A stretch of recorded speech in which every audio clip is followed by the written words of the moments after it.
బాలీవుడ్ నటుడు విక్కీ కౌశల్ నటించిన Chhaava cinema block buster అందుకున్న విషయం తెలిసిందే.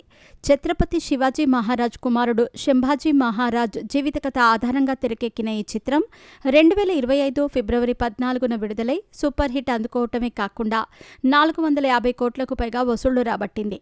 అయితే ఈ సినిమా చూసిన ఒక ఊరి ప్రజలు నిధి కోసం తవ్వటానికి ఏకంగా పలుగు పారలు పట్టుకుని బయలుదేరారు. ఈ సినిమాలోని ఒక సన్నివేశంలో శంభాజీ మహారాజును ఓడించిన తర్వాత మొఘల్ చక్రవర్తి ఔరంగజేబ్ మరాఠా రాజుల వద్ద ఉన్న నిధిని దోచుకొని దాన్ని మధ్యప్రదేశ్లోని బుర్హాన్పూర్లో ఉన్న ఆసిర్గఢ్ కోటలో దాచినట్టు చూపించారు. అయితే అక్కడ నిజంగానే నిధి ఉందని నమ్మిన బుర్హాన్పూర్ ప్రజలు తవ్వకాలు ప్రారంభించారు.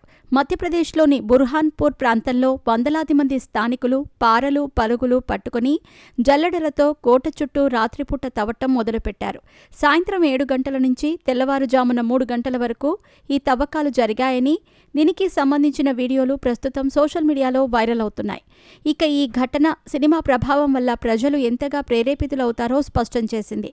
అయితే అధికారులు ఈ తవ్వకాలను గమనించి ప్రజలను వాస్తవాలను వివరించే ప్రయత్నం చేస్తున్నట్టు తెలుస్తోంది.